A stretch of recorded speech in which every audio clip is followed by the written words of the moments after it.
हिंदी साहित्य के विद्यार्थियों, प्रथम वर्ष स्नातक प्रथम वर्ष के विद्यार्थियों, हम जैनेंद्र की कहानी पाजेब का अध्ययन करने जा रहे हैं। इसके पूर्व भाग में हम जैनेंद्र के जीवन परिचय से पूरी तरह से जैनेंद्र के जीवन परिचय को जान चुके हैं। कहानी प्रारंभ कर रहे हैं।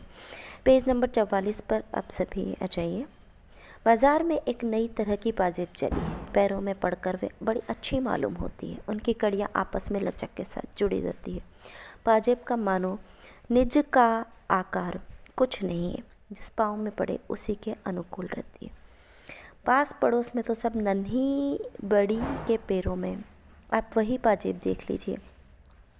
एक ने पहनी कि फिर दूसरी ने भी पहनी। देखा देखी इस तरह उनका न पहनना मुश्किल हो गया है। हमारी मुन्नी ने भी कहा, बाबूजी हम पाजेब पहनेंगे। बोलिए, भला कठिनाई से 4 बरस की उम्र और पाजेब पहनेगी। मैंने कहा, कैसी पाजेब? बोली, वही जैसी रुकमन पहनती है, जैसी शीला पहनती है। मैंने कहा, अच्छा। बोली, मैं तो आज ही मंगा लूँगी। मैंने कहा, अच्छा भाई, आज से ही।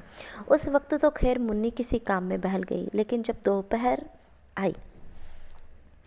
दोपहर होने को आई तो मुन्नी की बुआ, तब वह मुन्नी सहज मानने वाली नहीं थी। मुन्नी ने बुआ को मिठाई खिलाई और गोद में लिया और कहा, अच्छा तो तेरी पाजेब अब के इतवार को जरूर लेती आऊँगी। इतवार को बुआ आई, पाजेब ले आई। मुन्नी पहनकर खुशी के मारे यहाँ से वहाँ ठुमकती फिरी। रुकमन के पास गई और कहा, देखो रुकमन, मेरी पाजेब। शीला को भी अपनी पाजेब दिखाई। सबने पाजेब पहने देखकर उसे प्यार किया और सचमुच तारीफ की। सचमुच वह चांदी की सफ़ेद 2-3 लड़ियों की टखनों के चारों किनारों पर लिपटकर चुपचाप बिछी हुई बहुत सी सुघड़ लगती थी।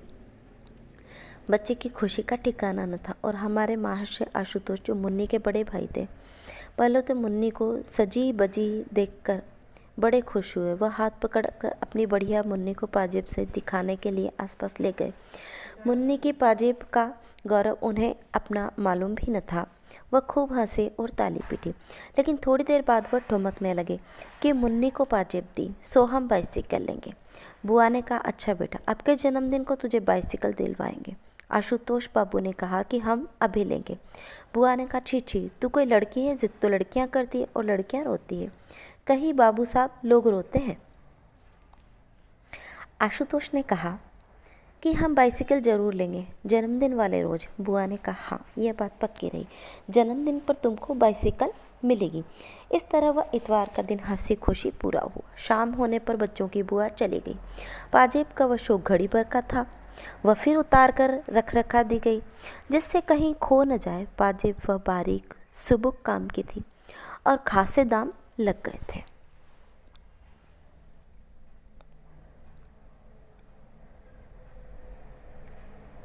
श्रीमती जी ने हमसे कहा, क्यों जी, लगती तो अच्छी है ना, मैं भी अपने लिए बनवा लूँ। मैंने कहा, क्यों ना बनवाओ, तुम कौन 4 बरस की नहीं हो। खैर यह हुआ, पर मैं रात को अपनी मेज पर थी कि श्रीमती ने आकर कहा, तुमने पाजेब तो नहीं देखी? मैंने आश्चर्य से कहा, क्या मतलब? बोली कि देखो, यहाँ मेज वेज पर तो नहीं है, एक तो है पर दूसरे पैर की मिलती नहीं। जाने कहाँ गई? मैंने कहा, जाएगी कहाँ, यहीं देख लो, मिल जाएगी। उन्होंने मेरे मेज के कागज़ उठाने धरने शुरू किए और अलमारी की किताबें टटोल डालने का भी मनसूबा दिखाया। मैंने कहा, ये क्या कर रही हो? यहाँ से वह कहाँ जाएगी? जवाब में वह मुझे से पूछने लगी, फिर कहाँ है? मैंने कहा, तुम ही तो रखी थी। कहाँ रखी थी? बतलाने लगी, दोपहर के बाद कोई 2 बजे उतार कर दोनों को अच्छी तरह संभाल कर उसने उस नीचे वाले बक्स में रख दी थी। अब देखा तो एक है, दूसरी गायब। मैंने कहा, तो चलकर वह इस कमरे में कैसे आएगी? भूल हो गई होगी, एक रखी होगी, एक वहीं कहीं फर्श पर छूट गई होगी, देखो मिल जाएगी। कहीं न जा सकती। इस पर श्रीमती कहासुनी करने लगी, तुम तो ऐसे ही हो, खुद तो लापरवाह हो, दोष उल्टे मुझे देते हो।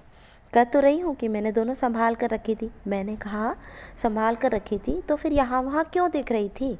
जहाँ रखी थी वहीं से लो ना। वहाँ नहीं तो फिर किसी ने निकाल ली होगी।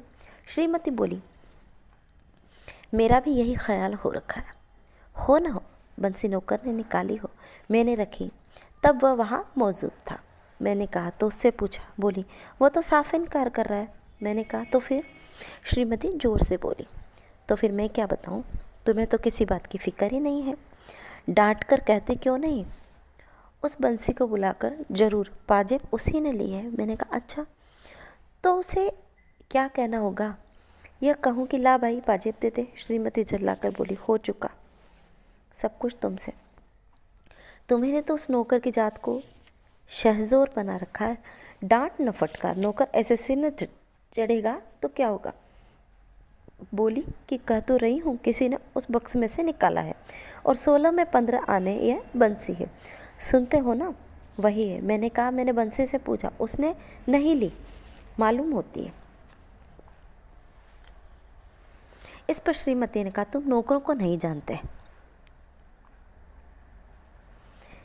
वे बड़े छाटे होते हैं। बंसी चोर जरूर है, नहीं तो क्या फरिश्ते लेने आते? मैंने कहा, तुमने आशुतोष से भी पूछा? बोली, पूछा था, वह तो खुद ट्रंक और बक्स के नीचे घुस कर खोज लगाने में मेरी मदद कर रहा, वह नहीं ले सकता। मैंने कहा, उसे पतंग का बड़ा शौक है। बोली कि तुम तो बताते बरसते कुछ हो नहीं, उम्र होती जा रही है, वह यूं ही रह जाएगा, तुम्ही तो उसे पतंग की शय देने वाले। मैंने कहा, जो कहीं पाजेब ही पड़ी मिल गई तो? बोली, नहीं नहीं, मिलती तो वह बता न देता। खैर, बातों में मालूम हुआ उस शाम आशुतोष पतंग और डोर का पिन्ना नया लाया है। श्रीमती ने कहा, या तुम ही हो जिसने पतंग की उसे इजाज़त दी? बस सारे दिन पतंग पतंग पतंग, यह नहीं कि कभी उसे बिठाकर सबक की कोई बात पूछो। मैं सोचती हूँ कि एक दिन तोड़ ताड़ दूँ उसकी सब डोर और पतंग। मैंने कहा, खैर छोड़ो, कल सवेरे पूछताछ करेंगे। सवेरे बुलाकर मैंने गंभीरता से उससे पूछा, क्यों बेटा, एक पाजेब नहीं मिल रही है? तुमने तो वह नहीं देखी, वह गुम हो गया, जिससे नाराज हो। उसने सिर हिलाया। उसने नहीं ली, पर मुंह नहीं खोला। मैंने कहा, देखो बेटे, ली हो तो कोई बात नहीं, सच बता देना। उसका मुंह और फूल आया, वह गुमसुम बैठा रहा। मेरे मन में उस समय तरह तरह के सिद्धांत आए। मैंने स्थिर किया कि अपराध के प्रति करुणा भी होनी चाहिए, रोष का अधिकार नहीं। प्रेम से ही अपराध वृद्धि को जीता जा सकता है, आतंक से उसे दबाना ठीक नहीं। बालक का स्वभाव कोमल होता है और सदैव उससे स्नेह से स्वीकार करना चाहिए, इत्यादि। मैंने कहा, बेटा आशुतोष, तुम घबराओ नहीं, सच कहने में घबराना नहीं चाहिए। ली हो तो खुलकर कह दो बेटा, हम कोई सच कहने की सजा थोड़े ही देते हैं, बल्कि बोलने पर तो इनाम मिला करते हैं। आशुतोष तब बैठा सुनता रहा। उसका मुंह सूजा हुआ था, वह मेरे आंखों में नहीं देख रहा था। रह रहकर उसके माथे पर बल पड़ते थे। क्यों बेटा, तुमने ली तो नहीं? उसने सिर हिलाकर क्रोध से अस्थिर और तेज आवाज़ में कहा, मैंने नहीं ली, नहीं ली, नहीं ली। यह कहकर वह रोने पर आया, रोने लगा। आंखों में आंसू रोक लिए। उस वक्त मुझे प्रतीत हुआ उग्रता दोष का लक्षण है। मैंने कहा, देखो बेटा, डरो नहीं, अच्छा जाओ ढूंढो, शायद पड़ी हुई वह पाजेब मिल जाएगी तो हम तुम्हें इनाम देंगे। वह चला गया। दूसरे कमरे में जाकर पहले तो एक कोने में खड़ा हो गया। कुछ देर चुपचाप खड़े रहकर वह फिर यहाँ वहाँ पाजेब की तलाश में लग गया। श्रीमती आकर बोली, आशु से तुमने पूछ लिया? क्या ख्याल है?